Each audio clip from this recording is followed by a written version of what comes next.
Imaginez un instant que toute l'histoire que vous connaissez sur Jésus ne soit qu'une version incomplète, soigneusement éditée au fil des siècles.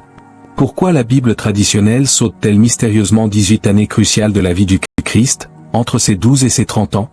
Cette omission troublante a alimenté les spéculations les plus folles. Jésus aurait-il voyagé en Orient? Étudié avec les mystiques esséniens? Ou même séjourné en Inde? Mais si la réponse se trouvait bien plus près de nous, préservée dans les montagnes d'Éthiopie, au cœur d'une des plus anciennes traditions chrétiennes du monde?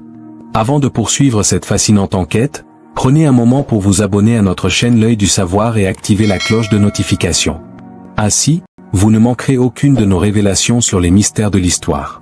Partagez également cette vidéo autour de vous, la connaissance doit circuler librement. L'Éthiopie, ce pays au christianisme bimillénaire, garde jalousement un secret qui pourrait réécrire des pages entières de l'histoire religieuse. Dans ces monastères reculés, protégés par des moines dévoués, repose une Bible extraordinaire, la Bible de Géhé. Contrairement à nos versions occidentales qui ne contiennent que 66 livres, ou 73 pour les catholiques, cette Bible en compte 81. Parmi ces textes supplémentaires se trouvent des récits stupéfiants détaillant précisément ces fameuses années perdues de Jésus. Comment se fait-il que ces écrits, connus et vénérés en Éthiopie depuis des siècles, aient été systématiquement exclus des canons occidentaux? La réponse nous plonge au cœur des luttes de pouvoir qui ont façonné le christianisme primitif.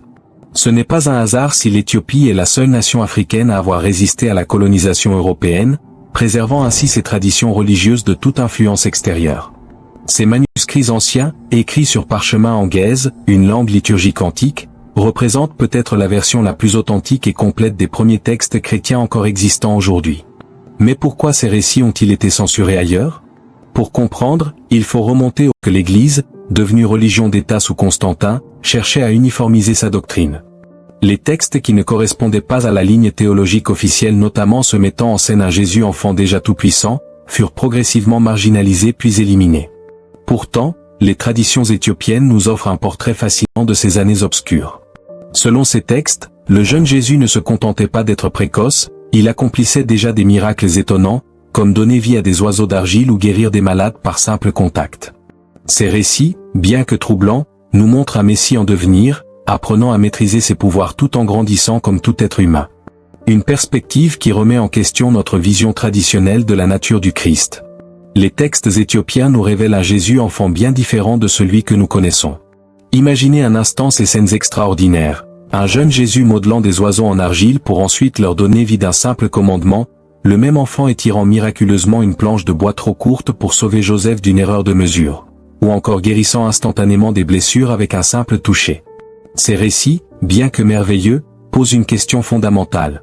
Pourquoi ont-ils été exclus de notre Bible? La réponse se trouve dans les profonds débats théologiques des premiers siècles. Lorsque l'Église a commencé à définir officiellement sa doctrine, un problème majeur s'est posé avec ces récits. Ils semblaient contredire le principe fondamental d'un Jésus pleinement humain et pleinement divin. Comment un enfant accomplissant des miracles dès son plus jeune âge pouvait-il vraiment avoir connu une croissance humaine normale?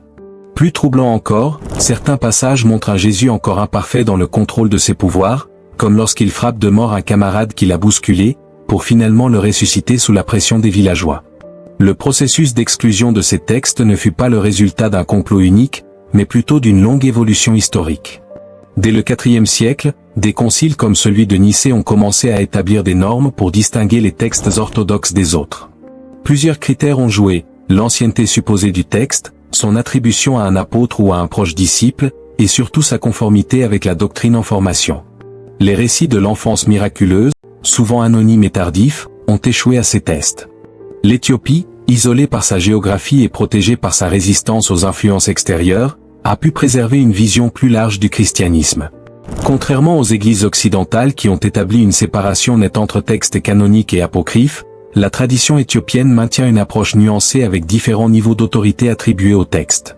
Cette flexibilité a permis la survie de traditions qui ailleurs ont été perdues. Un exemple frappant de ces différences culturelles se trouve dans le traitement des miracles de l'enfance. Alors que l'Occident les a rejetés comme hérétiques, l'Éthiopie les a intégrés dans sa riche tradition narrative, tout en reconnaissant qu'ils n'avaient pas le même statut que les évangiles canoniques. Cette approche reflète probablement une compréhension plus ancienne du christianisme, avant que la notion de canon fermé ne s'impose. Au cours du XXe siècle, plusieurs découvertes archéologiques majeures sont venues confirmer l'extraordinaire valeur des traditions éthiopiennes. En 1945, la découverte des manuscrits de Nag Hammadi en Égypte a révélé toute une bibliothèque de textes chrétiens anciens, dont certains présentaient des similitudes frappantes avec les récits préservés en Éthiopie. Plus révélateur encore, les évangiles de Garima, conservés dans un monastère éthiopien, ont été datés par Carbone 14 entre 330 et 650 après Jésus-Christ, ce qui en fait parmi les plus anciens manuscrits chrétiens illustrés au monde. L'Éthiopie n'a pas simplement préservé des textes, elle a maintenu vivante une tradition chrétienne alternative qui remet en question bien des certitudes. Alors que le christianisme européen s'est développé sous l'influence de Rome et de Byzance, la version éthiopienne a gardé des caractéristiques uniques, plus proches peut-être des formes les plus anciennes de la foi. La revendication éthiopienne de posséder l'Arche d'Alliance, bien que controversée, symbolise cette continuité avec les racines juives du christianisme.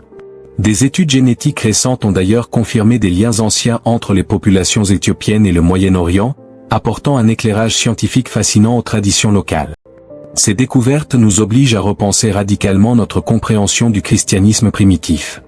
Loin d'être une religion monolithique dès ses débuts, elle apparaît plutôt comme un foisonnement de croyances et de pratiques diverses, dont seule une partie a été officialisée par les institutions ecclésiastiques. Les textes éthiopiens, avec leur récit de l'enfance de Jésus et leurs traditions alternatives, témoignent de cette richesse perdue. Alors que nous concluons cette exploration, une question cruciale demeure, que ferons-nous de ces connaissances? Les considérerons-nous comme de simples curiosités historiques, ou accepterons-nous qu'elles peuvent enrichir notre compréhension de l'histoire religieuse? Le cas de l'Éthiopie nous montre que ce que nous considérions comme marginal pourrait bien être central à une compréhension plus complète des origines chrétiennes. Si cette exploration vous a intrigué, manifestez-le en aimant cette vidéo et en partageant vos réflexions dans les commentaires.